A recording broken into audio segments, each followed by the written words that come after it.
my ignorance. I'm going to ask him what the CEO of the Ghana Chamber of Telecommunications does. And I'm also going to ask him some questions that have been burning in my mind about the telephone industry, the mobile phone industry in Ghana. For example, why does our credit expire? For example, why don't we get itemized billing for data use? For example, why do our calls keep dropping? And so on and so forth. If you have some tough questions you would always want to ask from someone who oversees the entire telecommunications industry, well, this is your chance.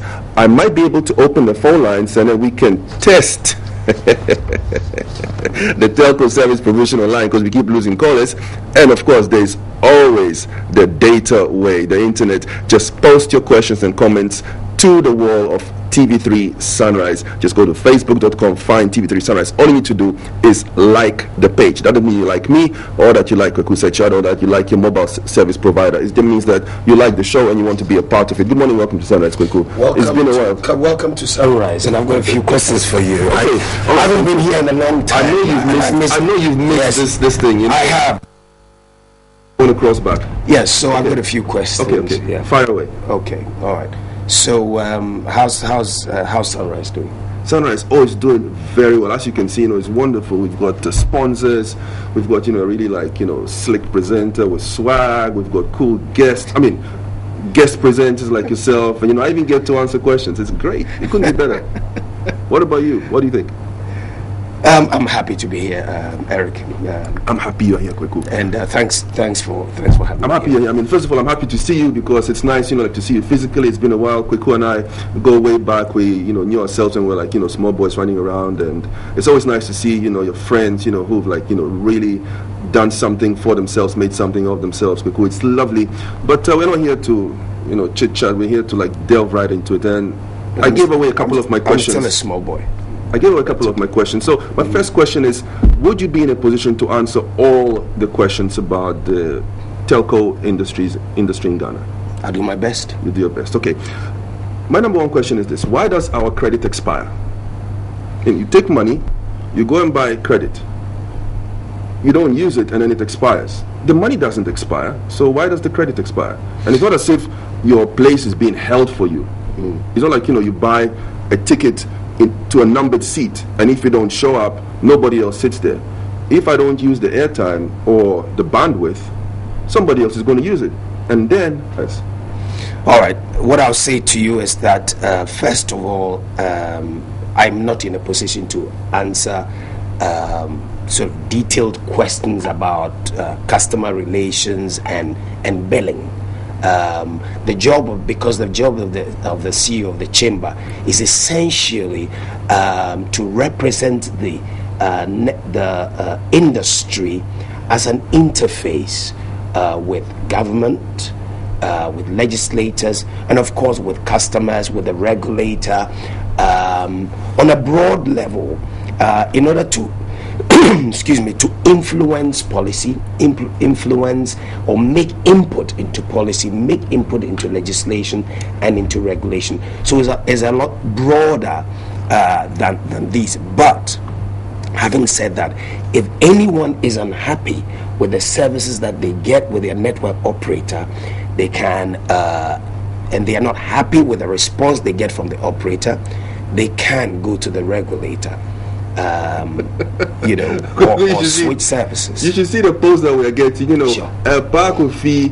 Body says, please tell Mr. Addo that I've missed him on my radio set. His chamber should be up and doing, because we are being taken for a ride by his people, your people, especially by, well, I'm not going to mention, single out people, but he says, his service just goes off just like that in his village called, Achim Akoko.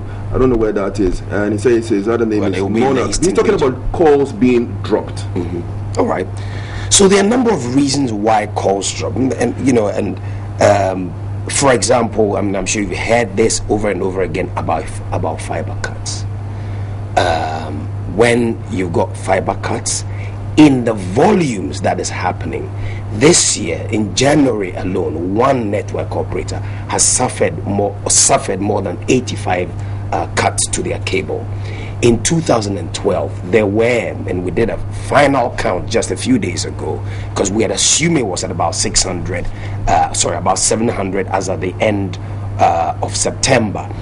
When we did the final count a few days ago, it was more than 1,600 cuts to cable.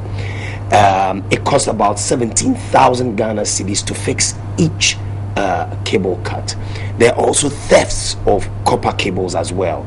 Many of these cable cuts are caused as a result of road construction, and we're working together with the Association of Road Contractors to sensitize the machine operators, excavator drivers, and so on and so forth, people in the field, to be able to identify where cables are located, the telltale signs such as caution tapes and so on, and what to do if they need to move or relocate cable before they excavate and so on.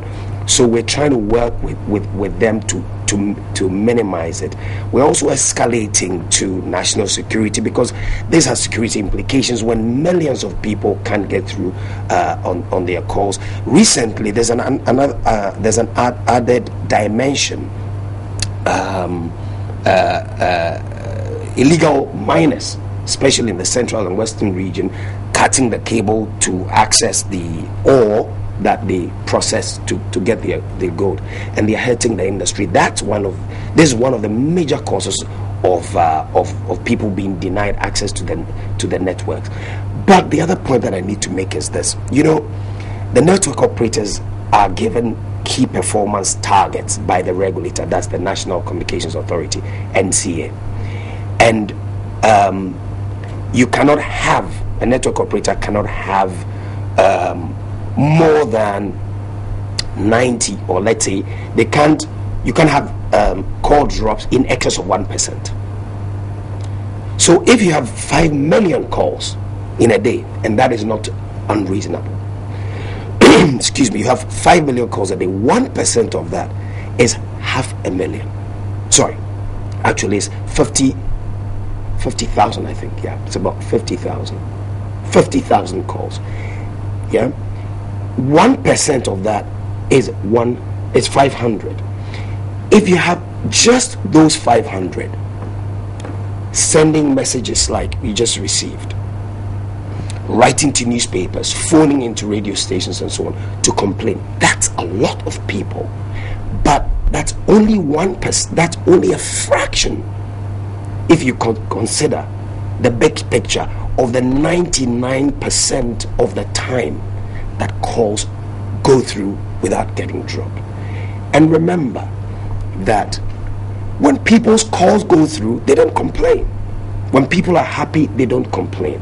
The vast majority of the time, things work.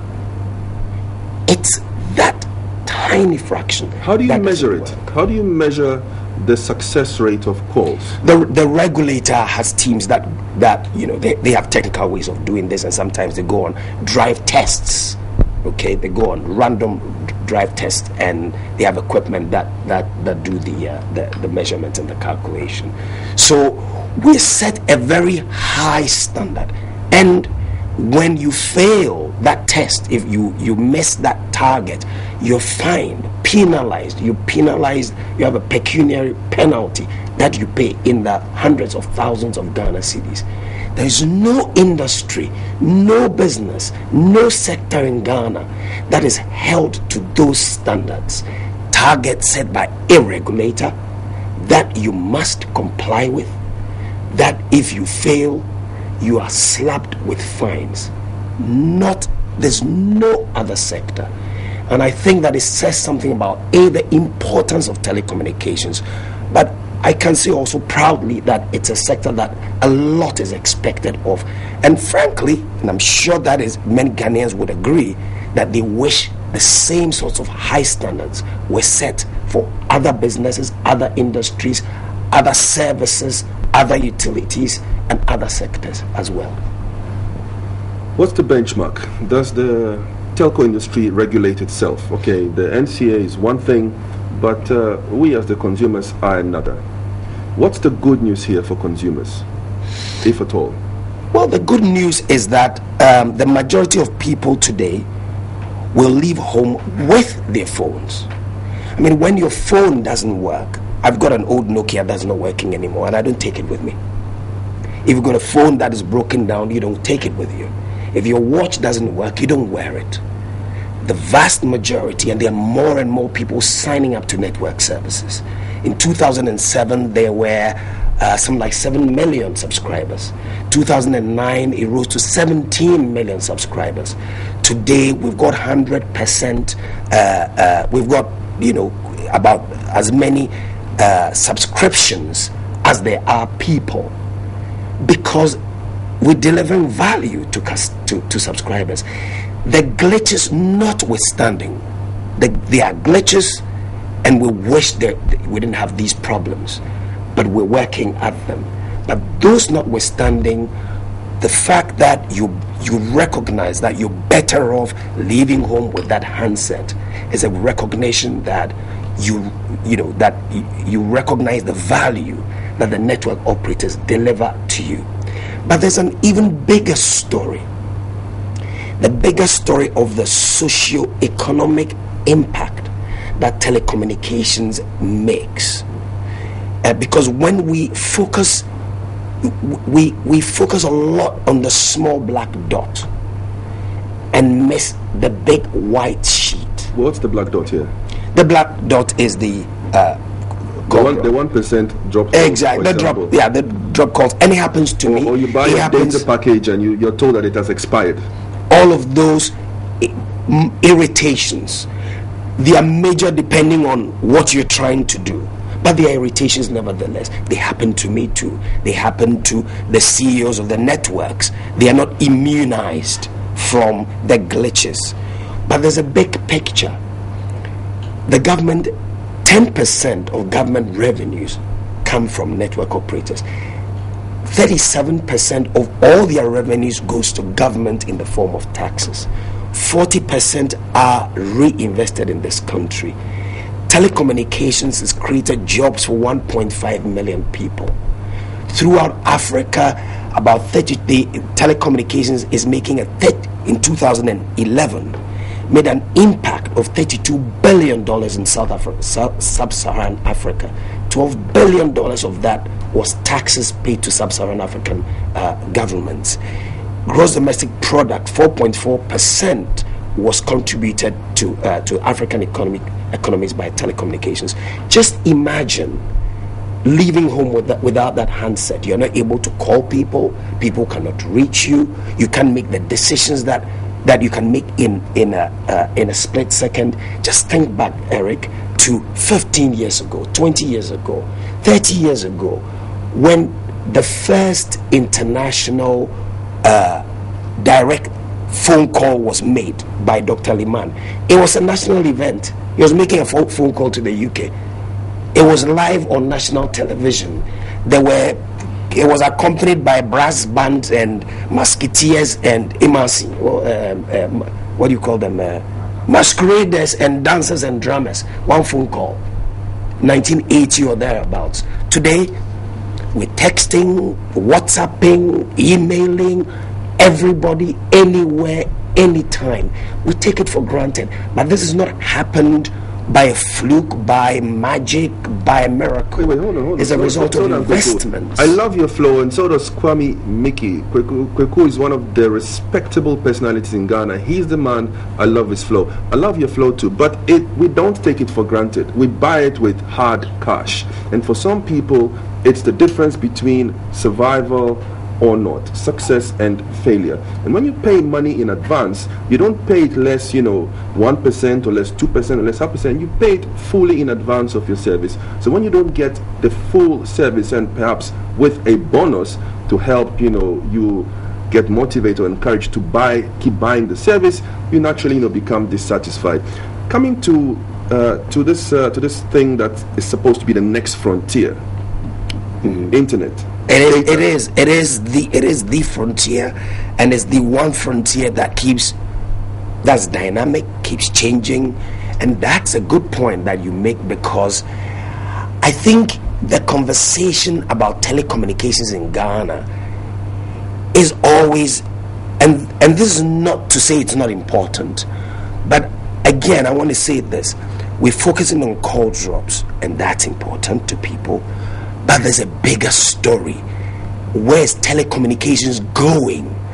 The Chinese this year are going to start shipping the $30 smartphone. What does it mean for the billions of Africans? What does it mean for business? What does it mean for education, for research, for government services? That regular, ordinary people, children, can have access to cheap smartphones so they can browse, they can Google, they can educate, they can learn, they can add value to themselves, become better people, and create a better society, enlightened, knowledgeable, and so on. Those are the big pictures, the trends. Where is it going?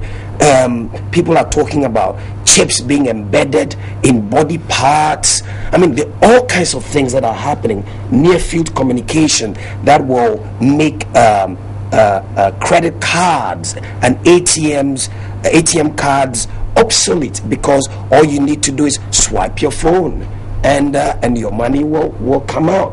I mean, the big things happening in telecommunications, and I think we should, while it's important that we focus and address the concerns of customers, we should not lose sight of the big picture of the evolution that is happening before our eyes and the big socio-economic impact that telecommunications makes. Now, the big things that are happening in the Ghana telco scene is the big telco companies putting up big promotions for themselves, basically becoming a lottery and bombarding you with unsolicited text messages and offers.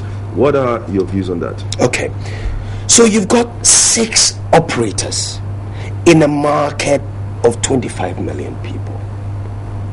It's a crowded market. It's a crowded business.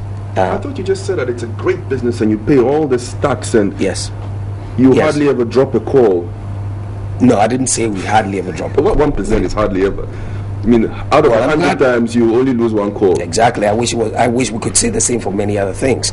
But I wish someone would join and tell me if it's true. I mean, have you ever experienced this 99% efficiency with your telco, with your phone service provider, that out of say 100 calls, you only miss 1? You only miss 1. That is the target the NCA has set. So when a network operator fails to meet that target, it is fined. That's my point. Or we can switch. Thank you very much. So there are 6 network operators, and you're in a crowded market. How do you call attention to yourself? You've got to advertise, and you're coming up with new products all the time to remain competitive and relevant in the market. When you come up with a new product, you've got to promote it. You've got to let people know about it. You've got to throw in some color and call attention to the product so you can sell it. Okay, and that is why you have the promotions. But the other point that you make about switching is that's why you've got 6 operators, and don't we wish we had the same with the other utilities? You've got 6 operators. Why do we have only 6? Why can't we have more? If someone comes up and says, well, I think I can provide better service at lower cost, why can't we have more? Eric, you can apply. License is only $50 million, and all you need is another $500 million to roll out your infrastructure. Why don't you send your application to the NCA this morning? And the existing big 6 will welcome any new applicant. They will not say the market is oversaturated and we need to make the money back on all the millions of dollars we have invested.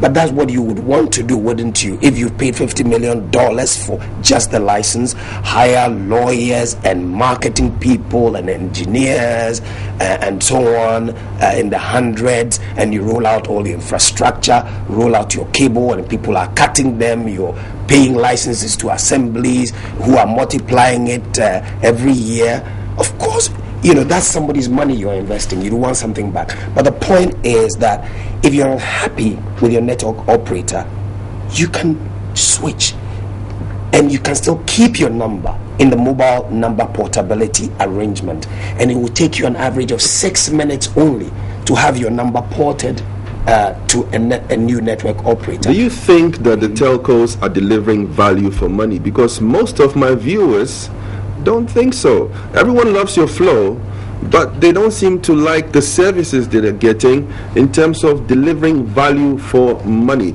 Are the telcos conscious about this, and is this important at all? Of course it's important. If your network operator isn't giving you value for money, switch. It takes 6 minutes. Keep your number. You don't have to have a new number. Switch. Go to somebody else. There's 6 operators. How well has that been working for the industry? The number portability. It works. It's going brilliantly. It was launched in July 2011, I think. So it's almost 2 years. But we have, and I don't have the specific numbers, but we have, I think, fewer than 1 million people that have ported, including multiple portings, i.e. those who've gone away and returned. Fewer than 1 million. That says something, that people, it may actually, despite the complaints, that people may be happy where they are. That's what the numbers say, that people may actually be happy where they are or don't want to bother moving. Another thing that I must talk about is about cost.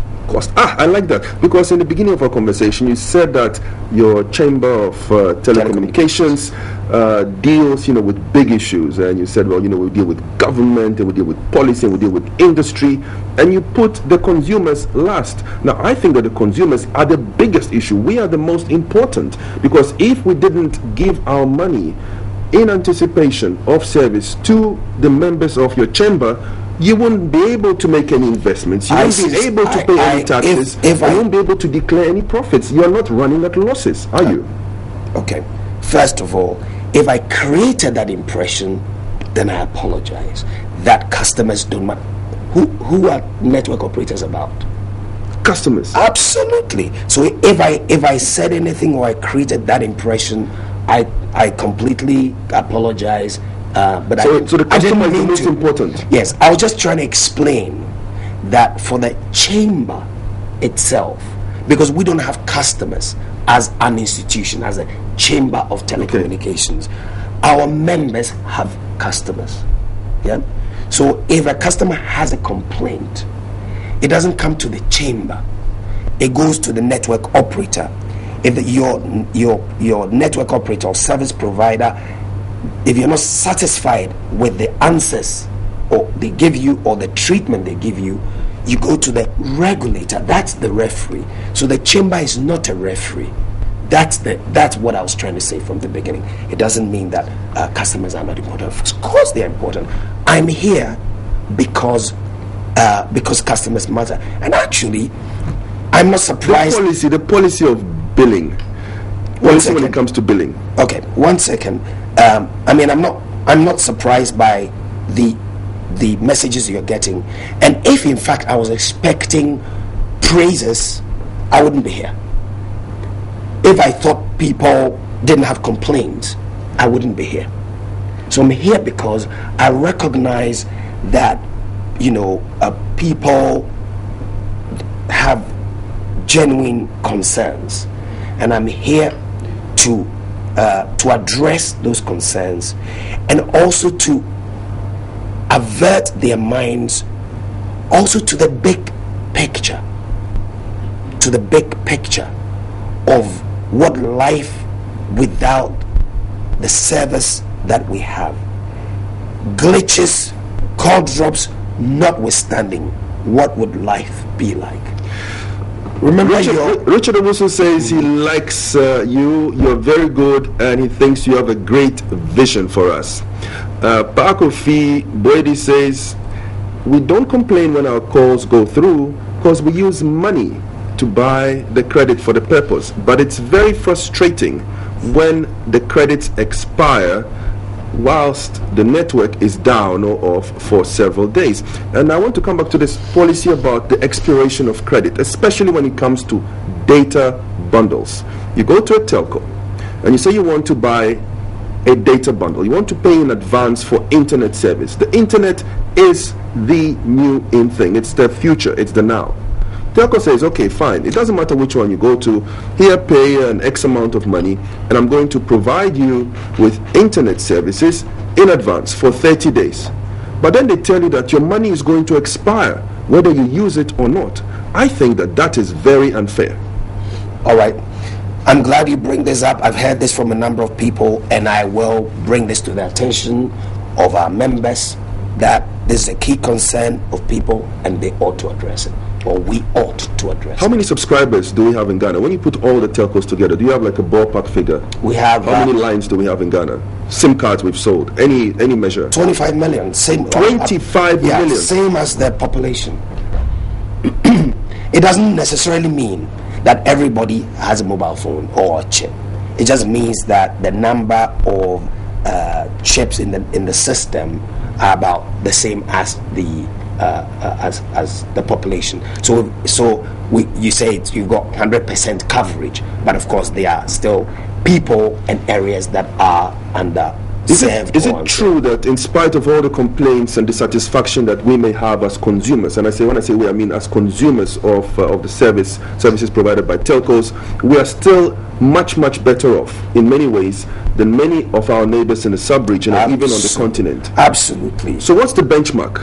What's the next thing to look forward to? I mean, for example, apart from Kenya, Ethiopia, and Egypt, telecom services are cheapest in Ghana. If you take data, mobile broadband services, they're cheapest. It's about 14% of gross national income per capita. The African average is 64%. So it's 4.5 times cheaper in Ghana than elsewhere in Africa. And let's compare it to the services that the rest of us give to one another,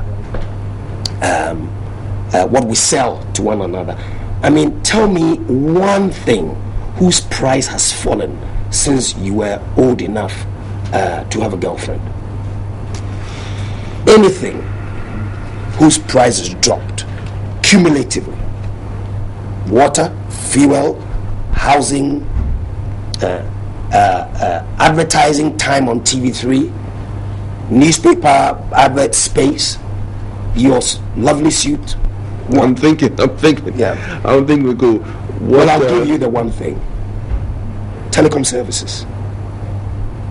No matter how much you used to pay for a chip 8 years ago, 10 years ago, 200 Ghana cedis. And now is the price of a potato chip. It costs nothing. Right?